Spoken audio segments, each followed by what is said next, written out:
আসসালামু আলাইকুম। আজকে আমি কিছু কথা বলতে চাই বৈষম্য বিরোধী ছাত্র আন্দোলন সম্পর্কে। যে আমাদের বৈষম্য বিরোধী ছাত্র আন্দোলনের উদ্দেশ্য হচ্ছে যে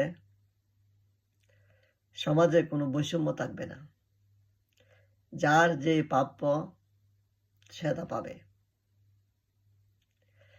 যে অন্যায় করবে অন্যায়ের সে শাস্তি পাবে। যাকে সম্মান দেওয়া দরকার, যে সম্মানের যোগ্য তাকে সম্মান দেওয়া হবে। এটাই হচ্ছে বৈষম্য বিরোধী ছাত্র আন্দোলনের মূল উদ্দেশ্য। যে কোনো বৈষম্য থাকবে না। কিন্তু আজকে